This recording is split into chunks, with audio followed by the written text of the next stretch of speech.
Breaking news reaching us now, the leader of the indigenous people of Biafra, Nnamdi Kanu, has been arrested. Extradited to Nigeria and is right now being arraigned at the Federal High Court in Abuja. Kanu is facing charges bordering on treasonable felony instituted against him at the Federal High Court.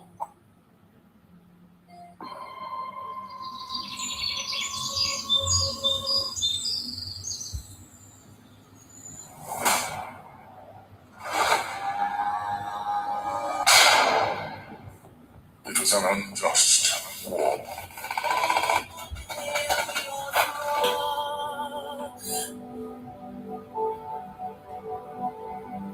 Long ago, in the heart of Biafra, a nation was born from the ashes of war. A war that scarred the land and its people, yet it never killed the spirit of freedom. The war aim of Biafra is purely to prevent ourselves being slaughtered, nothing more.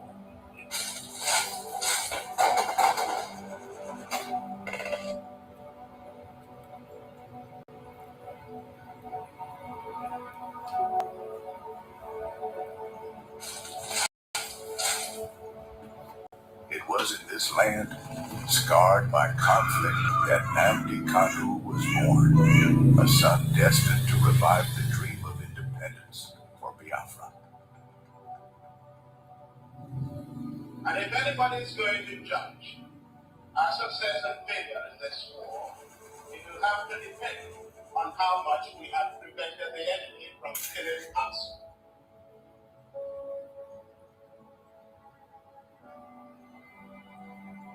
Raised with the echoes of his ancestors' struggles, Kanu understood that the wounds of war ran deep in the hearts of his people.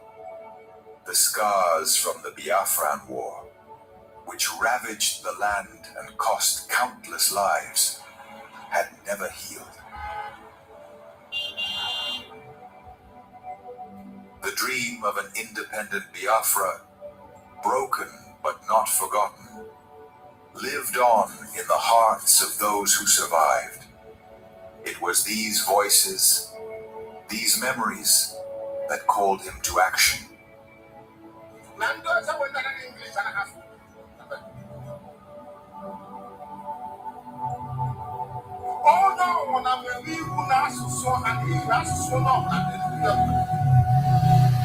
As Nnamdi Kanu grew, so did his voice. He became a preacher of justice, a messenger for those who were unheard. He spoke not just for his generation, but for all those whose lives were shattered by the war. The pain of the past was alive within him, and his words resonated with the cries of the oppressed.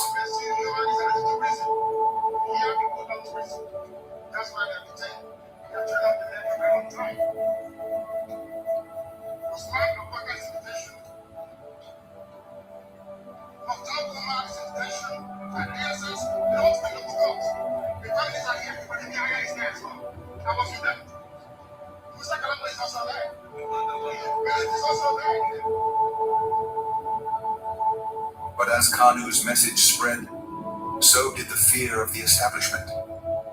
His calls for self-determination grew louder, shaking the very foundations of the government. They feared the revival of a Biafran spirit, one that could awaken the wounds of the past and ignite a new conflict. And so, they moved against him.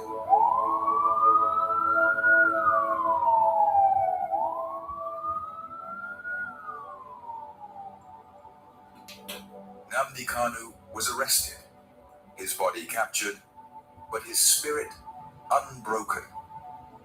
The authorities believed that imprisoning him would extinguish the fire he had started. But they failed to understand the depths of his cause. The pain of the war, the bloodshed of the past, was not something easily forgotten. It was a flame that could never be fully extinguished.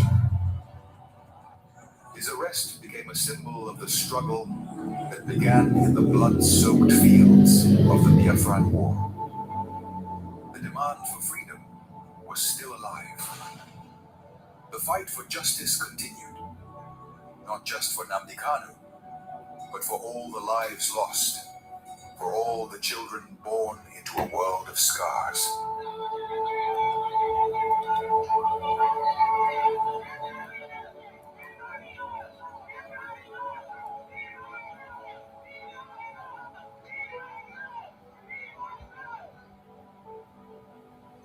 The fight for Biafra is not just his fight. It is the fight of all those who have ever dreamed of a free land. And though the past may haunt the present, the future is still unwritten. As long as the story of Nnamdi Kanu is told, as long as the voices of his people rise, the dream of Biafra lives on.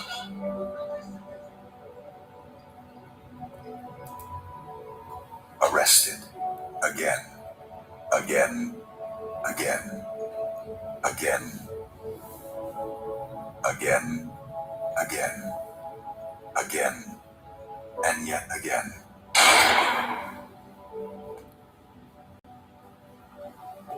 I agitate for Biafra. I agitate for Biafra. My right to agitate. My right. They got it from this felony. Now with you terrorists.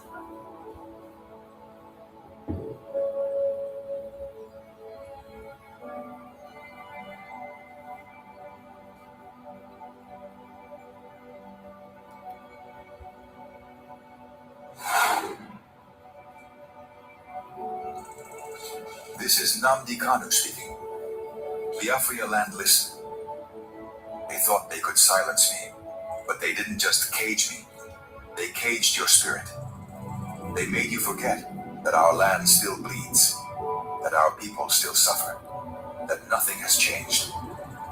5 years in chains. But what about you? Are you not free? Or have they bound your voice with fear?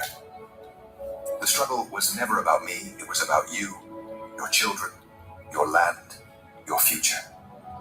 So I ask you, where is the fire that once burned in your heart? Where is the voice that once roared for freedom? Wake up! Rise again. Speak. Act. Remember who you are. This is Nnamdi Kanu. Welcome, welcome, welcome, welcome. Thank you for joining. Like and share the program to all platforms. Share to family and friends. Share to everyone that is close to you. Share to everyone that you know. Invite them to join us on this very evening section as we present the program. We must continue to speak. We must continue to advocate. We must continue to do the needful at all times. So wherever you are watching from, I welcome you. Like and share. Remember, our duty is to call on all Biafrans across the world, wherever you are, to stand up and do the needful. This is not the time for blames. This is not the time for attack. It is the time for unity of purpose. Unity of purpose is very important, and we cannot overemphasize on that. So wherever you are and you are watching this program, I urge you in the name of Chukwu Kabiama to pay attention and do what you have to do. As Nigeria is on the edge, we know that the zoo is ending. That is why they are running helter-skelter. They are running from pillar to pole. Nigeria is on edge. Is a takeover imminent? Yes, the takeover of the zoo is imminent. What Biafrans must do. As Nigeria is coming to an end, as it is clear that Nigeria is coming to an end, the Biafran must be very careful. Every one of us must be very careful, and we must know what we have to do. This is not the time to talk carelessly. It's not the time to mislead people. It is the time for us to focus on those things that matters. One of the most important things today is remembering that we are fighting for self-determination and it is our right. And in this struggle, it has a face. The face of the struggle is Mazi Nnamdi Kanu, the supreme leader, and Mazi Simon Ekpa, the prime minister. These are people who are tested and trusted. They laid a very solid foundation. They never fought against each other. They never blackmailed anybody. They had an open arm to receive everybody, including their enemy. Mazi Nnamdi Kanu was receiving everybody. In fact, one of the major work Mazi Nnamdi Kanu did was reconciliation of the all Igbo people, reconciliation of all Biafrans, wherever you are, in the old southeastern region, everybody in that old southern region. Mazi Nnamdi Kanu did that reconciliation. With all the attack, all the hatred, he continued. He didn't stop there. He also extended her to Yoruba land. He extended his hand to Middle Belt. And he extended to the north. So Mazi Nnamdi Kanu was not selfish with this struggle. He was open and he knows what he wanted. Mazi Simon Ekpa also gave the olive branch. He was ready to reconcile with everybody. Mazi Simon Ekpa always gave the olive branch. You see, when we are planning to go to Finland, he told everybody to come. He never sidelined anybody. He was always ready and open. And that is the spirit of Biafra. Wherever you are today, you must key into that spirit of Biafra. Unity of purpose, wherever you are, whichever group you belong, whatever title you have, whatever opinion you have, the aim of your speech must be Biafra. Mazi Nnamdi Kanu, even in detention, call for unity. Mazi Simon Ekpa, the same thing. These are the pronounced legitimate leaders that we know that have earned the respect of the Biafran people. They earn it. Nobody forced it. They earn it. Mazi Nnamdi Kanu earned the respect of Biafra. Mazi Simon Ekpa earned the respect also. In as much as many people misunderstood Mazi Simon Ekpa because of heavy blackmail and propaganda that comes from even people he was fighting for. But we must continue. We must not give up. The battle is ours. This is our fight. We will fight as much as we can to be able to get out of this zone. Mazi Nnamdi Kanu is in detention, suffering for you and I. Mazi Simon Ekpa, the same thing, suffering. We must not keep silent. Nigeria has ended. Nigeria is over. If you don't know before, please know now. The zoological republic called Nigeria is over, and there is no remedy. If anybody tells you that they have a remedy, it is a lie. The world knows that Nigeria has ended. The only thing holding us now is speaking in one voice, unity of purpose. That is why Mazi Nnamdi Kanu is calling everybody together.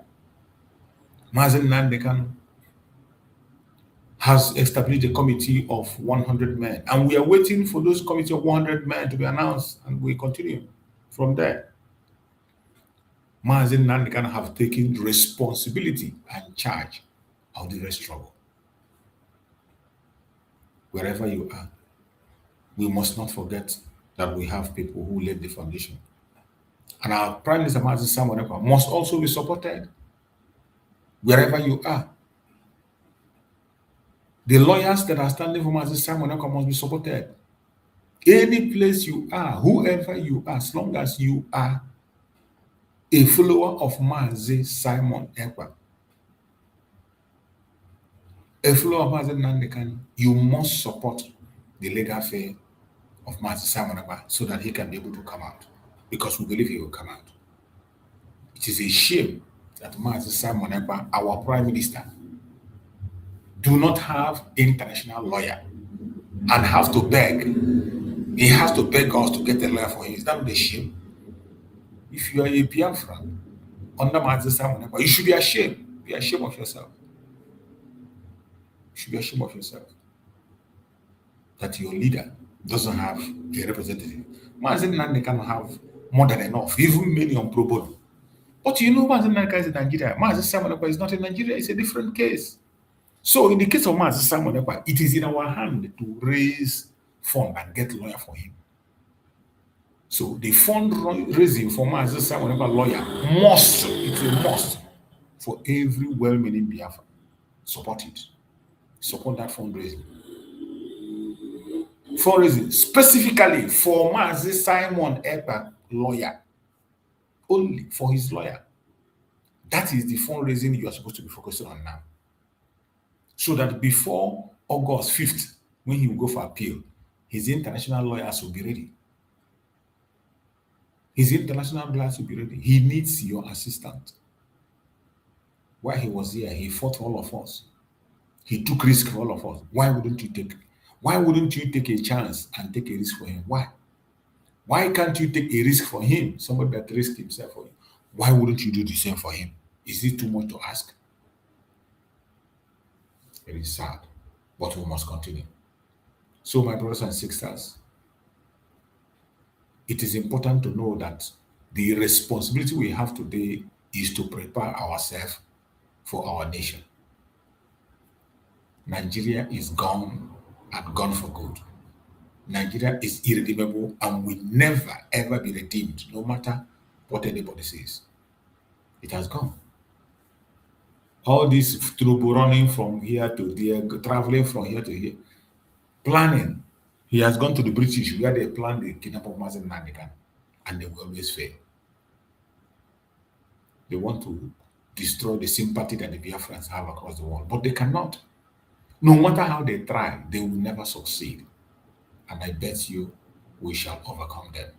So this evening, we are going to go directly into some of the updates that we have and some videos we're going to play, and then we'll call it a night. We have fulfilled our mission for today. So we're going to start from this very video so that we can be able to show what transpired, how they are blackmailing the IPOB, and as they continue to blackmail us, they continue to fail. Just when they think that it got out, they fail. IPOB pay you? Are they paying you to do this? Because that's the answer. Listen. I'm separating it from the issue of the Biafran separation. That's not my interest in talking about this whatsoever. But it is an indictment of the tyrannical lawlessness of this administration. Here's the facts. First of all, even Nigerian courts said that branding of IPOB as a terrorist group is bogus. It was never in a due process. It was just a proclamation. And there's no evidence to support the United States doesn't accept that. I don't believe any country outside of the cadre in Abuja actually believe that it's a terrorist group. They did that. No other country has prescribed IPOB. No. So it's first of all, it's clearly an effort to silence them. Second, Nnamdi Kanu carries a British passport as well. He's a British citizen who else a Nigerian citizen. He was broadcasting from London. He never once been challenged in court over and over again. There was never once any act of violence that is traced to any word that he spoke. Not once. There's not one act of violence they can say came about as what he said. He spoke on board sword. And then he went to Kenya. Does not have an extradition treaty with Nigeria. He was abducted, tortured, and illegally rendered to Nigeria. The Kenyan government said it was illegal, and they protested. The international community has protested. So, they come up with a bogus label of terrorists that nobody agrees with. They grab him for saying words on foreign soil that were not traced to any violence, and then they illegally render him back. They put him on trial under a law that had been repealed. His attorney kept saying, Your Honor, what is the law? Show me the law. What are you being prosecuting for? It does not exist. There is no law under which he was prosecuted. The old law, there was no continuation clause. There was zero legal basis for his prosecution. And then he was found guilty of what? violating what? Simply offending the government is what he No, they said most of the things he said ignited violence and led to the death of never proved it. security agencies and individuals and But absence. that is called tyranny. When you can grab somebody out of another land and you can condemn them for words they said that you don't agree with, even though they're not against the law, and you can sentence that person to life in prison and transfer them to Sokoto, 700 miles from the people that were feeding them, taking care of them, 700 miles from the appeals court. Sokoto is throwing him in a dungeon. They grabbed the guy because they didn't like his words with no law, with no legal basis. They illegally grabbed him, a foreign citizen on foreign soil, and they throw him in a dungeon in Sokoto. That's tyranny. I don't care what tribe he's in. I don't care what he's advocating. That's tyranny. That's evil. And it's an indictment of this government. The fact that he's still in prison illegally is tyranny. That is tyranny. There is no legal justification for it. They never made the case. They never showed what law they were prosecuting. The government didn't like him, and they threw him in a dungeon, just like they did with the Israeli filmmaker. Well, why do you think the government may not have liked him? Because many would say, some people who believe in him call him the prophet of their time, because most of the things he warned about the massacre of the people of Nigeria are today, the reality of most of these indigenous Nigerians. But so many would say that, is there anything he actually did speak about that hasn't come, true? So what exactly is his crime? But why do you think the Nigerian government did not like him enough to ensure that he was truly persecuted? Well, I'll talk about it in terms of disease. There's no such thing as darkness. It doesn't exist. It's the absence of light. They operate in darkness. They're evil people operating in darkness. He was shining the light. He was speaking the truth, but they say he was just teaching history. He was just pointing out the obvious about the Constitution, about the founding of Nigeria, about the whole British machinery that they put in motion. That's what he was doing. And that's a threat to the powers that be, because it's the truth. And they can't stand the truth. They can't live in the light because they are children of. You have heard it. So it is not only us confirming the genuinity of Mazi Nnamdi Kanu. You can see this was somebody that they went to bring to Nigeria to come and castigate the Christians, the Biafrans. Reno Omokri was the one that brought this guy. Reno Omokri paid him, brought him to make a propaganda, and it backfired. Today, he is the one of the most outspoken issue on the Christian genocide and calling the world, telling the truth. And by the way, he investigated Nigeria for many years. And Reno Omokri didn't know. He brought him and he exposed them. He exposed them in black and white. Look at him testifying about the genuinity of Mazi Nnamdi Kanu. Testifying about the genuinity of Mazi Nnamdi Kanu. But some idiots are running out of scattered, telling lies, deceiving themselves, thinking that they're deceiving me. You are deceiving yourself, not us. You are deceiving yourself, and you continue to deceive yourself and continue to fail. So let us hear what Sowore has to say. Sowore has a message also. Let's hear what Sowore had to say on the interview on the case of Mazi Nnamdi Kanu and Sunday Igboho. Let's hear what he had to say. Nnamdi Kanu is in jail today because it's different from Sunday Igboho. If Nnamdi Kanu were to be Sunday Igboho, he would be campaigning for Tinubu in the southeast now, because it's the same terms that he gave to Sunday Igboho that he accepted that Nnamdi Kanu has rejected over the last 10 years. So please don't insult his. I don't know what he will do tomorrow, but the Nnamdi Kanu that I went to campaign for in Aba last week is not somebody. She will be. I don't even know what to call it. If it's a heresy to compare the two of them. As for Sunday Igboho, who I don't know too well, but I've always stated that their own brand of politics is what they call Amala politics in your states. It is politics of chop and chop.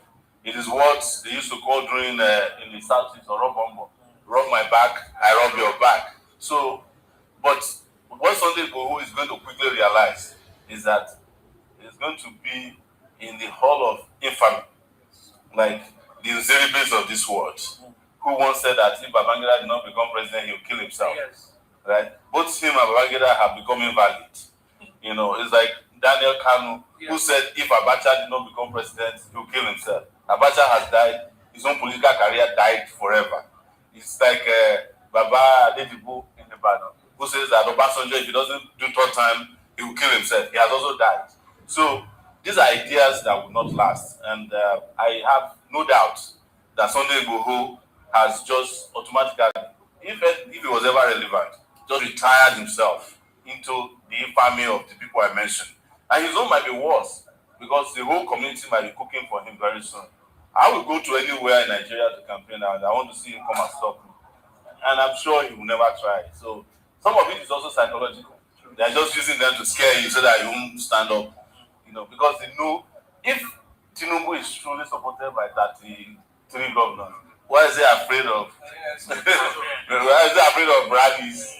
Yeah, that tells you that it is the governors that are the campaign, the people are not the campaign.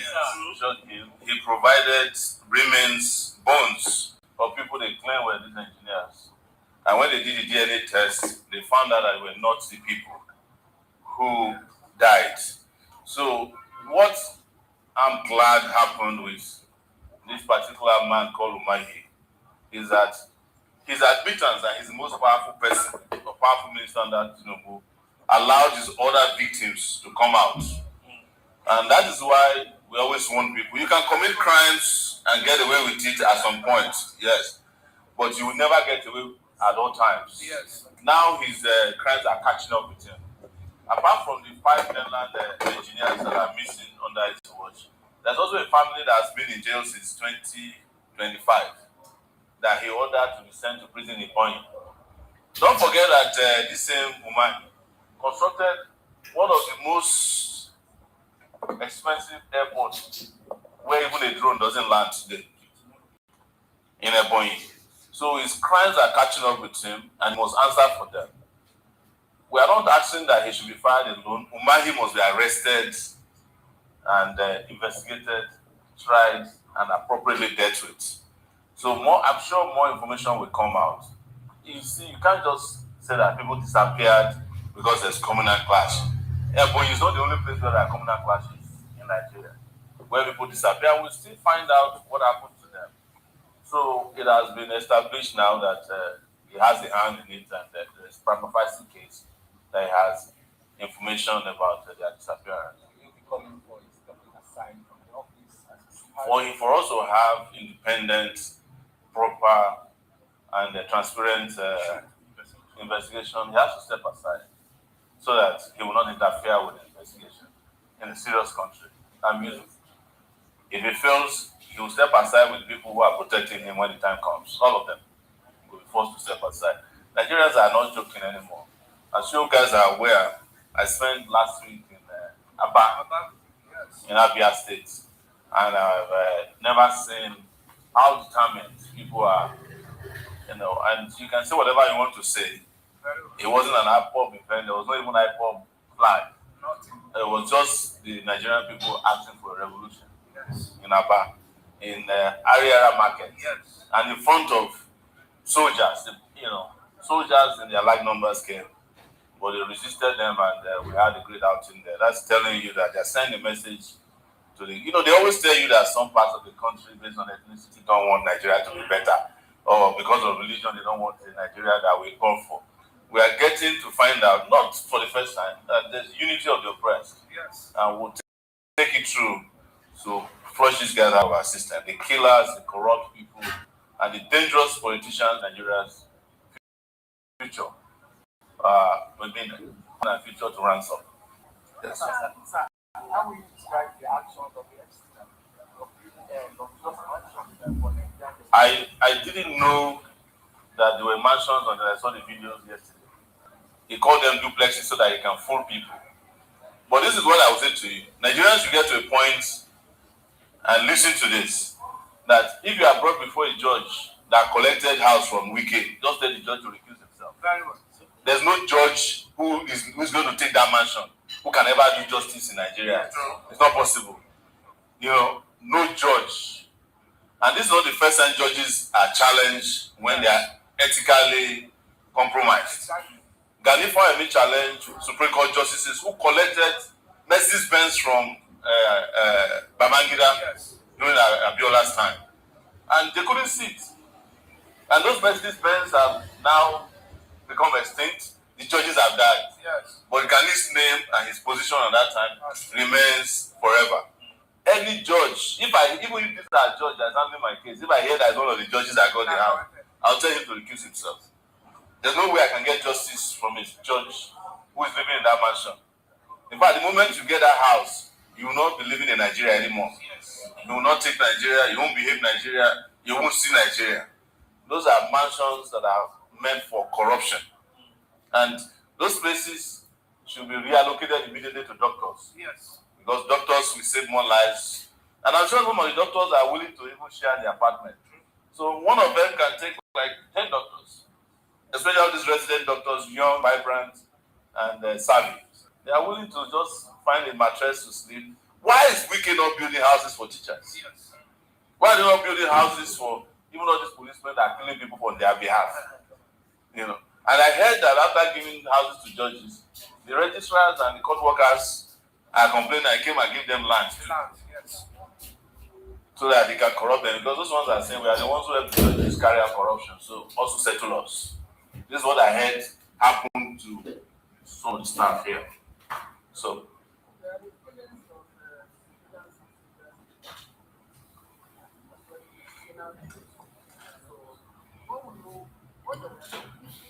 it's not only in Katsina and Plateau. The most amount of killings that are happening in Borno State, where battalions of soldiers are being wiped out. As we speak, Maiduguri is within the sight of Boko Haram. But I have said it here before, that it's just a matter of time.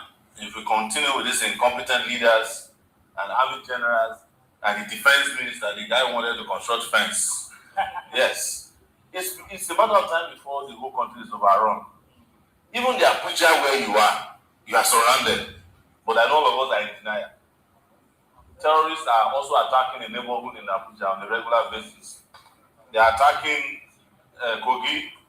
The biggest terrorist camp in this area is based in Obanjana. The second one is based in Suleja.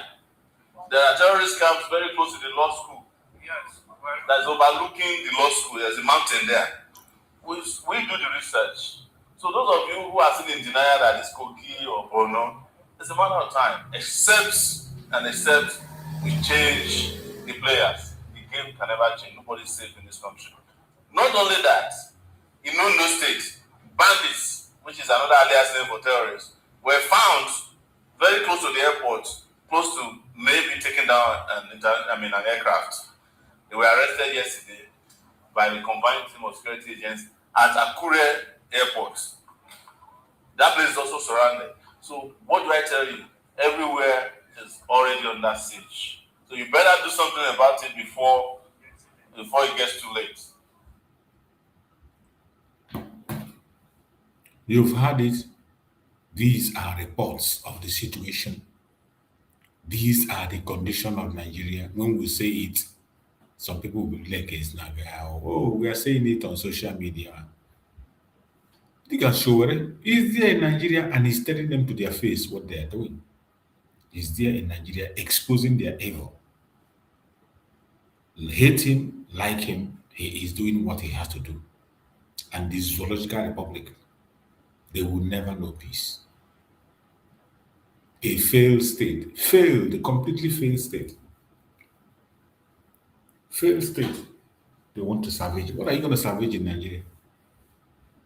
Even for Sobolo that is speaking, he's also working to savage Nigeria.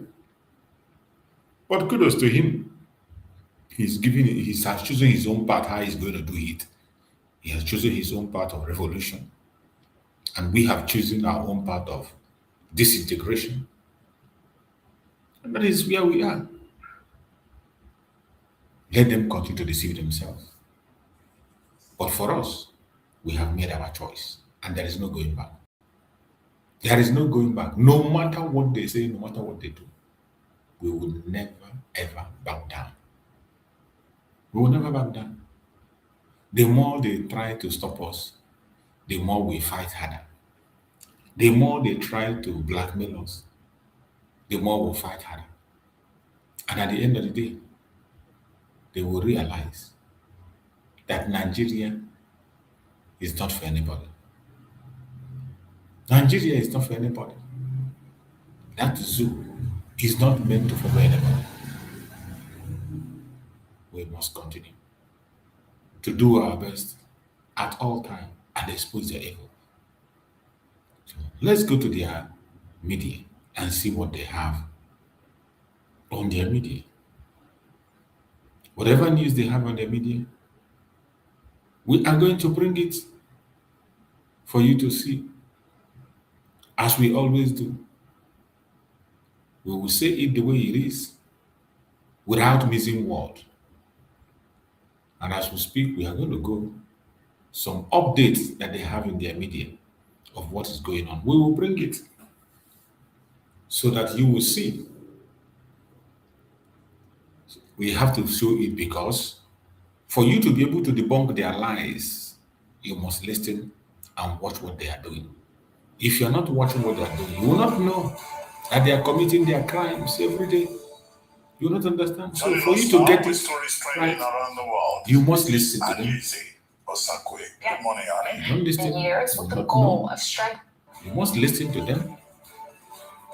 If you don't listen, you will not understand. That is why it's important that we listen, follow all what they are doing at the end of the day, so that we can be able to push out the information the way it is without missing words. We will never allow them to confuse us.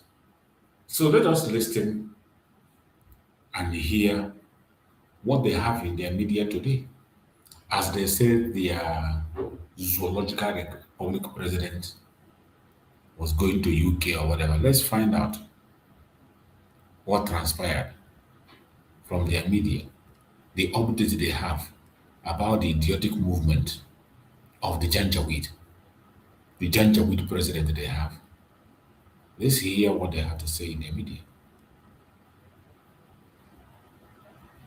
Us. We begin what's trending with some breaking news video we're getting right as we were coming on air of President Bola Ahmed Tinubu and the First Lady Oluremi Tinubu arriving at the airport in Abuja.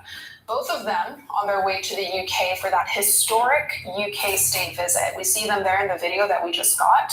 This is Nigeria's first in 37 years with the goal of strengthening both countries' ties on all fronts, from immigration to trade, investment, culture. The President and the First Lady are expected to land this afternoon, with the President's Special Advisor, Bayo Onanuga, releasing a statement Monday regarding some of the trip's highlights. One, the King and the President will hold private discussions regarding interfaith dialogue. Two, President Tinubu will witness the signing of a £746 million deal between the UK and Nigeria's ports to revamp the Lagos port in Apapa and Tenkan Island. And three, of course, there will be a state banquet. Now, Nigeria and the UK are inextricably linked, and this state visit happening at this moment is significant for the president, for his administration, and for its legacy. What's also notable in all of this are the members of the administration that the president selected to go with him on this trip. You have Senate President Godswill Akpabio, Minister of Solid Minerals Dele Alake, Minister of Finance Wale Edu. I mean, the list goes on, and you're seeing some of the people who will be on this trip with him. I think even the governor of Zamfara State was invited on this trip. And Dr. Abati, I'll start with you, because it's interesting to see this critical mass, and it's almost a game or a question of who's in and who's out. Taking point of freedom. Exactly, and who's here? Who didn't make the cut? Anyway, we are saying all the things about how this is important at the level of the historical connection between Nigeria and the United Kingdom. The Britain having been our former colonial, I don't want to use the word master, but who used to be a colony of the United of Britain.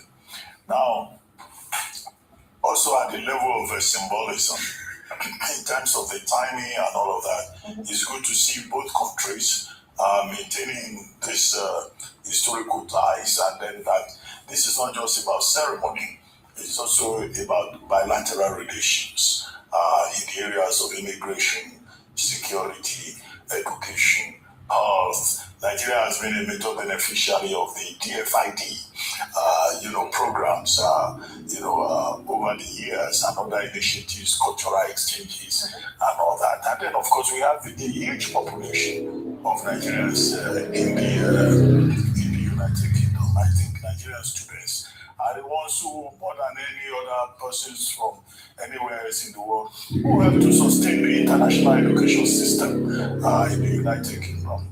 Many Nigerians would naturally want to send their children to the United Kingdom. So there is this strong, relationship, not to even talk of the fact that Nigerian culture is also well entrenched in the UK. We were talking off camera about how there's no Nigerian food that you cannot get in the UK. Nigerian restaurants, Nigerian festivals. I think we even have Nigerian Day, when Nigerians come out and celebrate. So there's that strong connection. And this we just further promoted.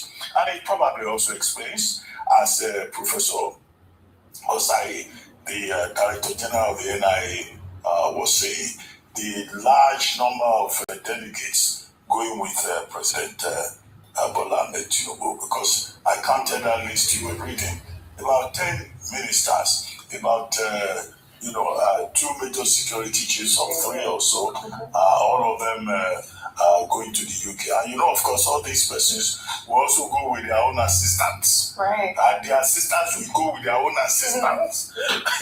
So but we hope that this will not be a jamboree. It will not be a shocking opportunity for members of the delegation, that there will be concrete outcomes, in the various areas that they have identified. Yes. There is the MOU that will be signed, for example, the agreement in relation to the ports in Lagos, Apapa Port, Tinkan Port. But we have also said the focus will not just be the ports in Lagos. Nigeria needs to develop its ports infrastructure, to the extent that the focus will not be on Lagos. There was some controversy at the time when the government was talking about, developing other ports in Nigeria.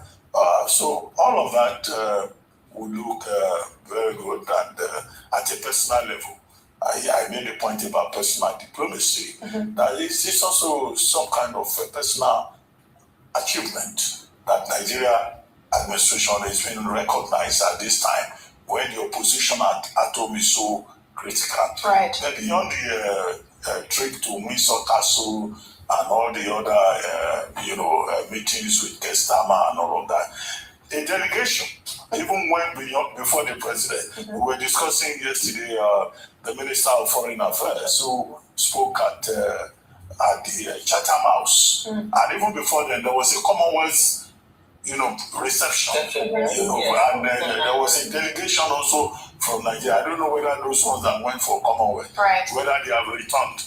Maybe they are staying back. Maybe they are staying back to be part of this, reception for the president. But whatever it is, we should be more interested in concrete outcomes, not MOUs that they will sign and they will put in the wardrobe in the Ministry of Foreign Affairs, and it will gather dust. Then another president will come in the future, and then that president too will go to UK.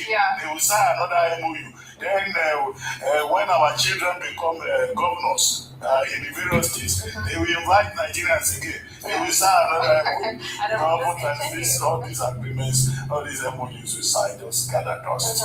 We're looking for action. Follow truth. Absolutely, absolutely. Tangible outcomes is the name of the game here. But now let's head to Maiduguri, because online a lot of people were talking about the tragedy, where a lot of people woke up across the state this morning in fear after several suspected suicide bomb blasts on Monday evening killed 23 people and wounded 146. Now, in a statement out overnight, the Borno Public Relations Officer Nahum Kenneth Dasso confirmed the latest numbers, with videos emerging online showing the aftermath of some of the explosions at the entrance of the University of Maiduguri Teaching Hospital and 2 local markets known as Post Office and Monday Market. And what we're seeing on social media is honestly just devastating. The panic of innocent citizens, health workers carrying bodies to hospitals, and this overarching fear that their community just isn't safe. Let's watch. SubhanAllah.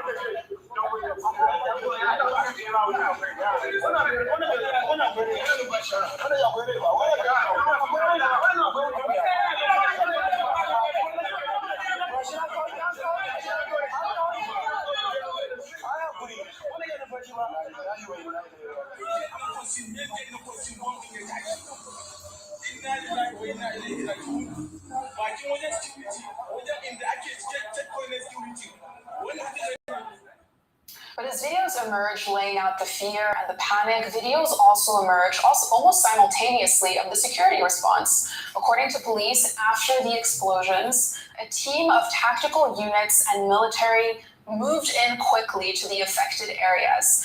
They conducted sweep operations, and we have video of those sweep operations. We should pull those up for you shortly.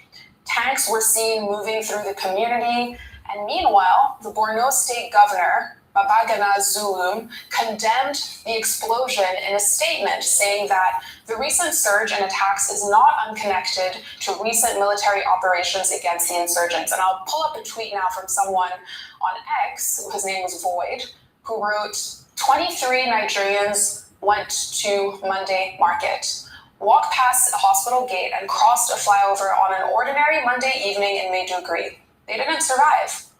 Maiduguri has buried its dead, rebuilt its markets, and sent its children to school through 16 consecutive years of attacks that no other Nigerian city has been asked to absorb for this long.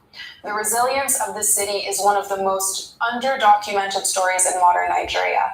The failure to match that resilience with consistent security is one of the most overdocumented ones. Rest in peace to every soul lost tonight. And Rufai, I'll come to you on this story because that last tweet kind of just laid out the amount of just crisis that the state has endured. People still live there, but where do they go from here? The question we should ask the state, and not only this government, but successive government, is 16, 17 years down the line, since Mohammed Yusuf's case, what they said was the start of Boko Haram, why have we not been able to solve the problem of insecurity? Why is it that 16 years afterwards, it has gained traction, it has gained momentum, it has not abated? If you cast your mind back, these were the things the APC said Jonathan was incompetent for. They called him names. In fact, they said Buhari, being a general, will flush out insecurity in no time. They converted February to February. Yes. They said February is February, love Buhari. Buhari was a hero of some sorts in this country. APC was the messiah of some sorts that was coming to deliver us from incompetence. But when you check the records today, it looks as though Jonathan did a good job. Can we even see they have been able to match the extent Jonathan did? If you go and check Vice's website, there's a documentary Vice did on Strike Force 82, the embedded team with the mercenaries. How they were able to clear parts of Borno before the elections in 2015. Today, we're seeing killings. Yes, the APC will argue that there were so many places that Boko Haram has raised its flags, but when they came, they cleared it out. When is this going to stop? We've talked about complicity. We've talked about war. Till today, we don't know the fate of the people in war. Will the government pay ransom as alleged by some foreign newspaper again? What will happen to those people? And it's not only Borno now, it's spread every part of the country. And Americans are to intervene. So the question is, as the president goes on the stages anyway, I've said it many times, that if a thing like this happens, the president should be on ground, should be monarch in chief. And to your point, I think, Aya, before you were mentioning that the president put out a statement on... he did. You see, isn't it shocking that putting out a statement and that become a badge of honor of incompetence? Because we keep putting out statements, does it solve the problem? I've not seen the statement, but I can predict that the statement will go after the perpetrators of these acts. Yeah. Did you write it there? He did say that they were going to go against terrorism, but he first of all identified with the people, talked about the tragedy of the perpetrators. Yes. Can I ask you, because government is on top of the situation. And then he highlighted the fact that he sent his security chiefs to Okiguri. Can we go back to all the statements that have been written and look for those three faces? Government is on top, will bring them to justice. Do they ever get to justice? We are seeing the DSS, yes, they say they are trying some people in court. But the people that did the Woro one, did they ever see justice? The people that did the KB one, have they seen justice? So because we bring one or two of them, does it mean they ever get to justice? Those that are collecting ransom, that some foreign media are claiming that the government paid ransom to, do they ever get justice? So we will see that trajectory. In fact, it's become a reflection of our incompetence every time we write those statements. We'll send the service chiefs, yes. Security chief, is the security chief who voted for on the ballot. He's the one that promised to give Nigeria security. Send the vice president. He's the vice president we voted for on the ballot. He's the one that promised. He's the one that came out for mandates.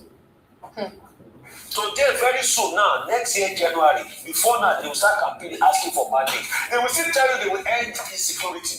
They will bring us and say they've killed this number of bandits and terrorists, but the insecurity improves. So as at that time when he's campaigning, it's the vice president that we are voting for.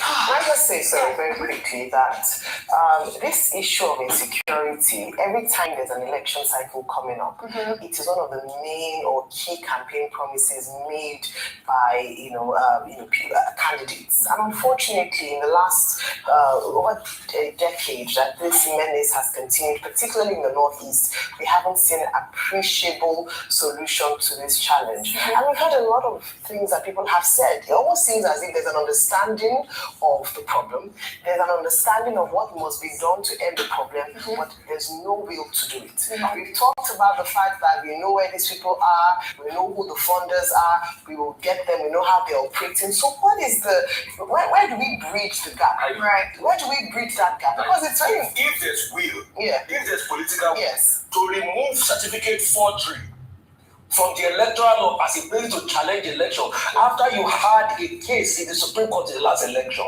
If there's will to remove certificate forgery and there's no will to end insecurity, then we are jokers in this for fairness, let me just state some of the highlights of the president's, because I think it's important. Earlier I said that we hadn't seen a response. He posted around 11 a.m. on his X account, signed personally by him, not from his spokesperson. He sympathized with them. He said that these acts of terror are final, desperate and frantic attempts by criminals and terrorist elements trying to instill and spread fear. He ended that statement with saying that we will not, or Nigeria will not succumb to fear. He added some of the efforts he had made. That last weekend he had a security meeting. We talked about that security meeting here with leaders of security. He's approved additional equipment and operational support and capabilities.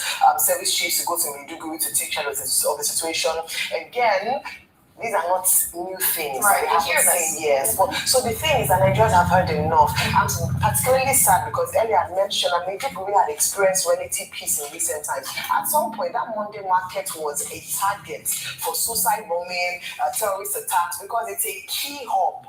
It's a key hub in Maiduguri. And so to imagine that the work that has been done by our security agents, by Operation Hadinkai, is being eroded by this action is very sad. Because the people of Maiduguri had actually started, going back, living life at least to what it was before the terrorist attack. They praised the governor himself, Professor Zulum, for having done a lot of work. They praised the Nigerian military. So it's sad to see that the number of years of what has been able to achieve in that region is eroding eroded by these 3 coordinated attacks. Very sad. And so we are not yet out of the woods yet. Right. And we need to see, not just hear, the government's commitment to ending insecurity. They know the problems. They know where they are. What we now need is a political will to fix it and for them to actually do the job. And a common thread in all of this is just the need for tangible outcomes. And of course, rest in peace to everyone who lost their lives in this incredibly tragic bomb blast.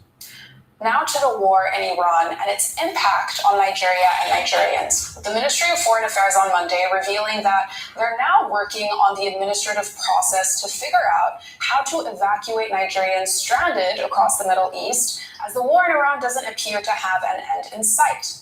And as the government determines how to release money to bring those Nigerians home, we're also seeing members of the Islamic movement of Nigeria, also known as Shiites, staging massive protests across different cities here in Nigeria to express their support for Iran. Now, in new trending videos, crowds gathered to mark the last Friday of Ramadan from Abuja to Kanu, all denouncing the US and Israel, while expressing solidarity for Iran. Let's watch.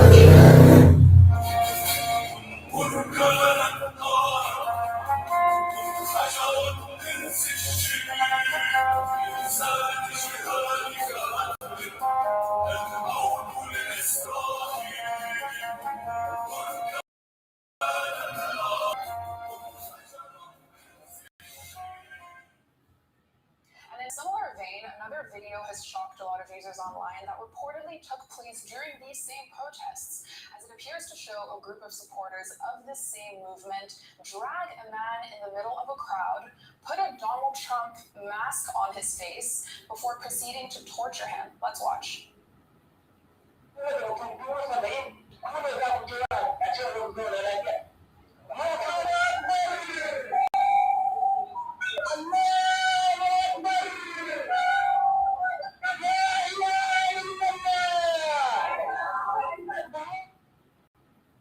Now, we covered, these videos, these protests before on What's Trending, but members of the Islamic movement of Nigeria, as I said, they've staged a number of protests, but as we see, they're gathering massive in-person crowds, and what really stands out is the range of ages of the men in these protests, and this idea that there's a transfer of ideology and beliefs from one generation to the next aisle. And you were saying, we don't really see these kinds of mass protests for a lot of other, Nigerian causes. So what's behind this popularity for Iran? You can understand that because the Shiite Muslims in Nigeria ideologically are linked to Iran, the Ayatollah, as the leader of Shiite Muslims around the world. But I think it's also important for us. I remember when this case of protest started, not at this large scale. One of the things we had asked was that for security agents to ensure that they were able to manage this so it doesn't escalate. It's like a combustible environment that any small spark can cause a reaction, a very deadly reaction in some cases. Number one is that these people who are marching and protesting, they have bigger issues back home. Let me just be real. They have bigger. We just talked about 23 people dying and hundreds of people being injured in the Northeast. Are they as concerned about fixing what's going on back home? And I think it's also there's a thin line between expressing your right to freedom of expression and right to peaceful protest, and also because whether you like it or not, some people in Nigeria support the Trump administration. Imagine if they also came out to start their own protest. It would just be chaotic. So it's important that in expressing rights and freedom, there's also common sense and a measure of restraint. And I believe that the Nigerian state should handle this before it gets out of hand. Anyone can go and protest for or against what they believe in, but it must be done in such a way that it will not hit up the polity. Right. I think national security above in a number of these things that people are doing, because we've seen people come out to protest for things that are not as inflammatory as this, and they're held or arrested, charged to court. And we see people marching and burning effigies of a man that has a number of support. And don't forget, Nigeria also has a very good relationship with the United States of America. We cannot discount these things. Right. So it looks like fun and games, expression of rights, but we must be able to know when a joke is not fun, but when things are taken too far, or just on the edge of something that could potentially be more more dangerous. I think security agents should step in now and bring some common sense. And let us be more passionate about things that are back home. And Nigeria first, let us have the culture of that, deal with our issues, and let the superpowers or the powers that be deal with their issues in the Middle East. What is more important for us is how that war is affecting us in Nigeria. We're talking about the cost of fuel, we're talking about oil prices, we're talking about the cost of living. Those are the things that we should come up to talk about and encourage our government to do something to protect the lives of the ordinary Nigerians. This thing, I don't know to what extent, but I believe that the security agents should take it as a matter of national security. It's very important. It can spark up any way, anyhow. What if the Trump supporters come out to and say, okay, we want to burn effigies? It doesn't make any sense. And you provided the perfect segue to, talk about issues that affect us here at home, because here in Lagos, a man has sparked conversation and anger online after sharing his own experience at a local petrol station, claiming that he was overcharged. Now, in a video that started circulating this morning, the man requests for 20,000 naira worth, but notice that the meter was already at 5,501 naira before they started filling his tank. Now, unknown to the attendants, the entire incident was being recorded. Let's watch. And when glasses are recorded, this one did not start at zero. This one did not start at zero, like I said. Immediately repeat it. Immediately repeat it. Let me show you. I don't want to see this. I'm seeing what I need to see. I'm seeing what I need to see. I'm seeing what I need to see. Like, I don't want to hear anyone call for their attention. Anyone call for my attention. So check it. Yes, check it. No one see. As long as anyone even call my attention, I know what I'm saying. I don't.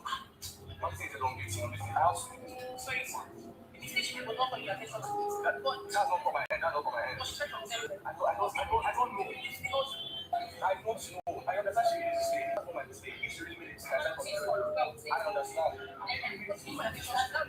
not my mistake. I don't know. Okay, well, I'm not for like it's not my mistake. Because when I look at that, I'm going to be tonight now for no one at all. How can I be paid? And I'm looking back on already 24. That's not happened before. People are not just involved. People are not just one person. I'm paid. The person that's it. I understand. Can I just get this one, please? Now, this incident underscores a lot of ongoing concerns about transparency at some of these petrol stations, especially as prices really fluctuate across the country.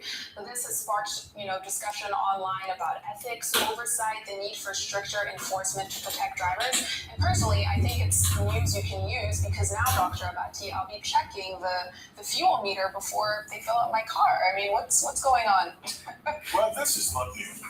It's just that people have become more desperate in the face of the crisis in the Middle East, which has affected all of us globally. You go to some stations, sometimes their pump is not working very well. So what it just calls for is ethics, that is vigilance. Vigilance on the part of the buyer. The caveat emptor is buyer beware. There's even no guarantee that they will still not cheat you.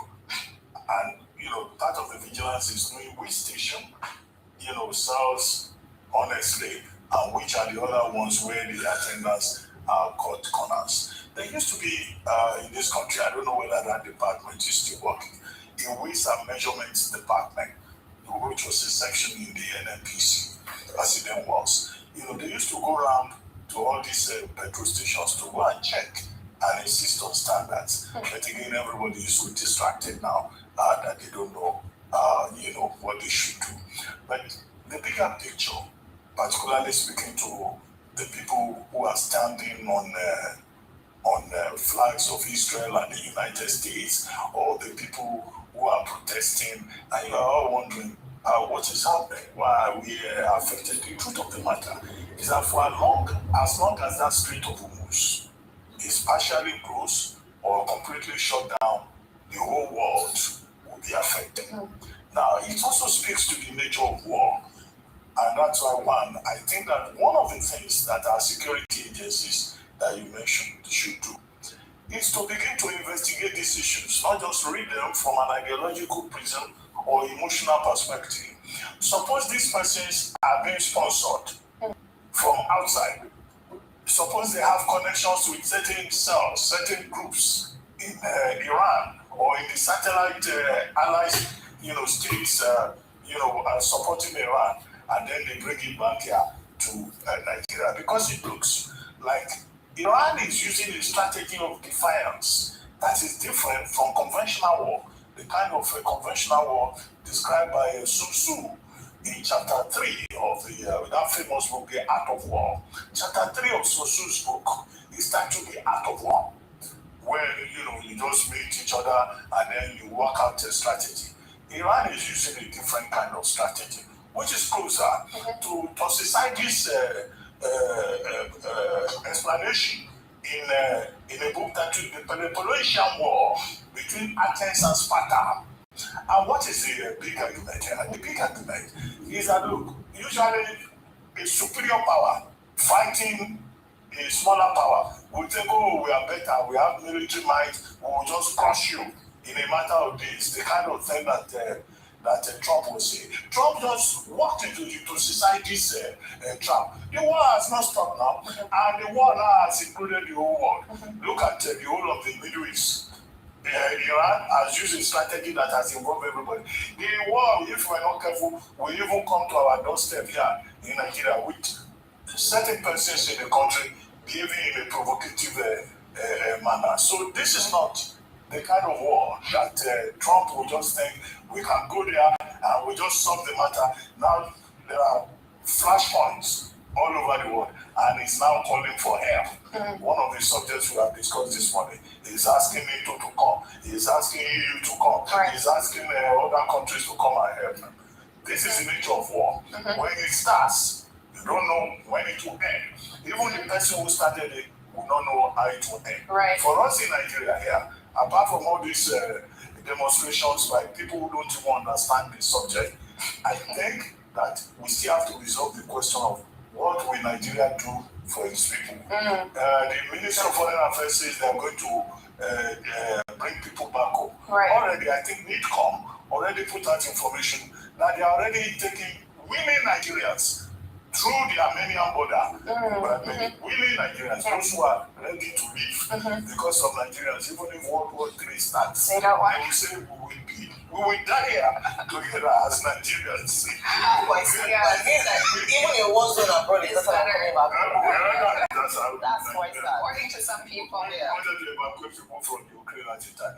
Some people refuse to leave. They said they would rather be in Ukraine than come to Nigeria. If you go to Gaza, I'm sure you'll find some Nigerians there.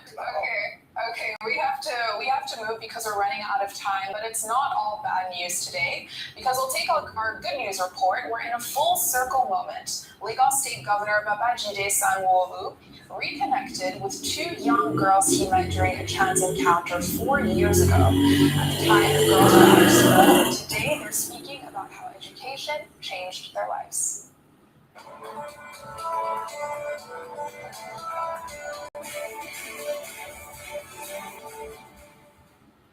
Now, this story began in 2022 when, on his way to an official function, Governor Sanwo-Olu met Abubakar Salat and Amarachi Chinedu running errands when they were supposed to be in school.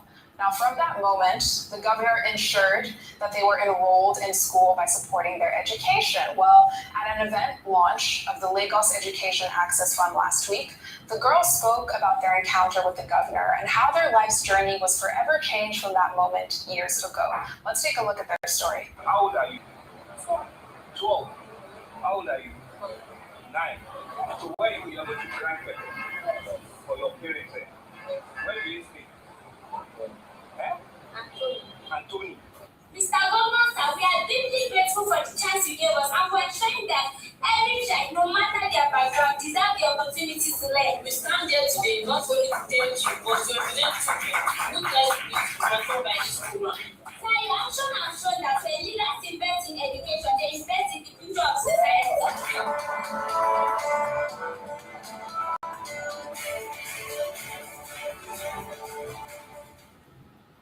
An incredible moment. The governor also announced the launch of the state's $25 million education fund to ensure that 50,000 out-of-school kids will be enrolled in basic education. Ayo, very quickly, you said that you were there. It was an emotional moment for the governor. I saw actual tears. So the backstory behind it is that the governor was surprised. He had not seen those girls after that video in many years, even though he had committed to funding education. So it was great to see them years after, because he was talking about how they were so small the day he saw them and how people had accused him of doing it as a publicity stunt. But he was moved by compassion when he saw two young girls who were supposed to be in school, as you can see on screen, and he stopped, and it actually triggered the Project Zero campaign in Lagos State, where they were working on getting out of school children out. Now, based on that project, Lagos State was able to attract partnership and funding up to $25 million. Now, as part of that launch ceremony, they had arranged to bring the girls on stage to talk, and they thanked him, appreciated him for giving them an opportunity. People were in tears. The governor himself was so moved, he was so emotive. He came on stage, hugged them, assured them that he would now make a deliberate effort to be a part of their lives and really sponsor them. It was a beautiful, sweet spot story. Yes. And sometimes you just see leadership or humanity in leadership, and I'm glad that we're able to show this today. So congratulations to Lagos State, and also $25 million going to the state towards education. Absolutely. Education is key, and that is incredible. Lagos State, kudos to you. Now, under milestones, with President Bola Ahmed Tinubu and the country celebrating Enugu State Governor Peter Mba on his 54th birthday, which is today, March 17. Now, in a statement, the president congratulated him for his state's progress and his own personal commitment to constitutional democracy.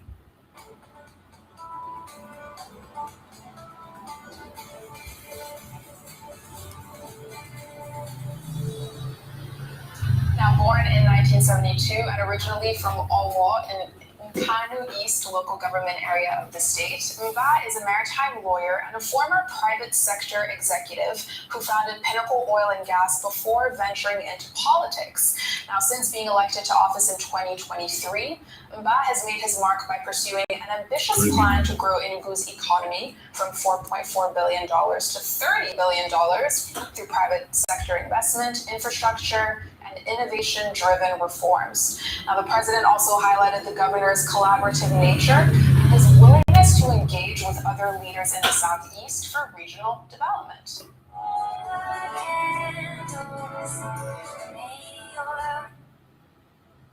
That was why when the British came, they saw the light in Biafra. Eventually, they saw it.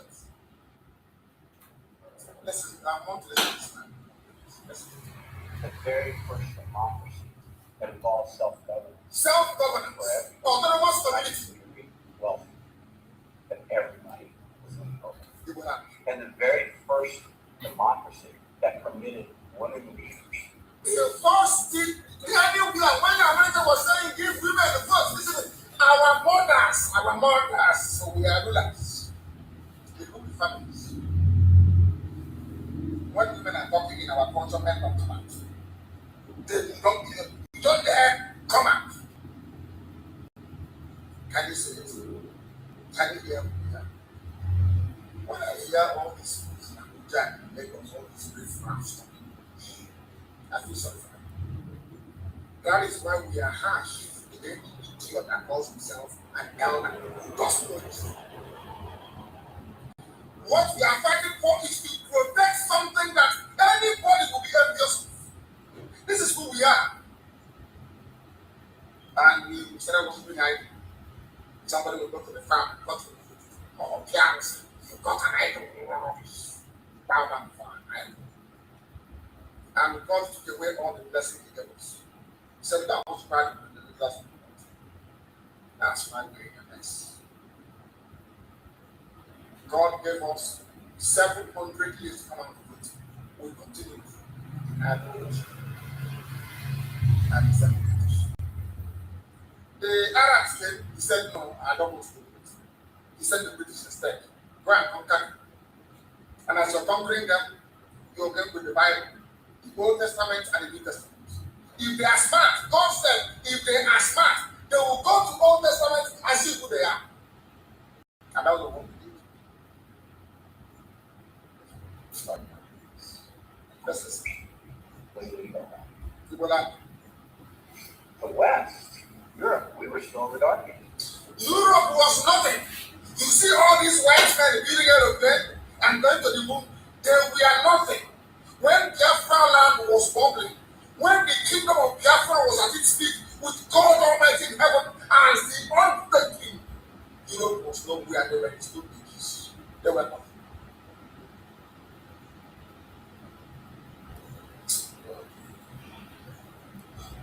And yet the ego had figured out a way to have a just and meaningful government and a just and meaningful society and due process and fairness. And to this day, listen, due process and fairness. These things are weaved into our Egypt we have, our programs. This is a white man. Fairness. Which is the foundation of our constitution. Fairness. I want the world to get this. Biafra means fairness. You can never hit anybody and never. The Biafra.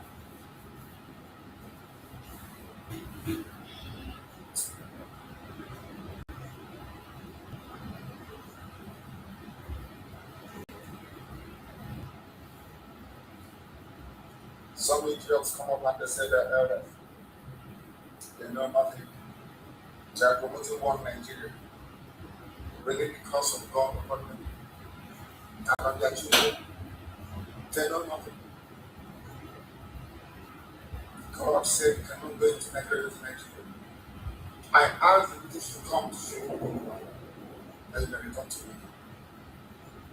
That I may reestablish Nigeria. Before I researched and I found that I used to tell that Biafra is the kingdom of heaven on this earth.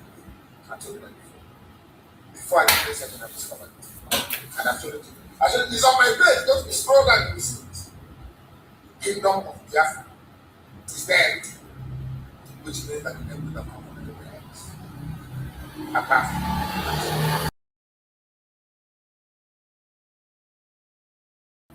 the first organization of government. With fairness. With fairness. Fairness. That's the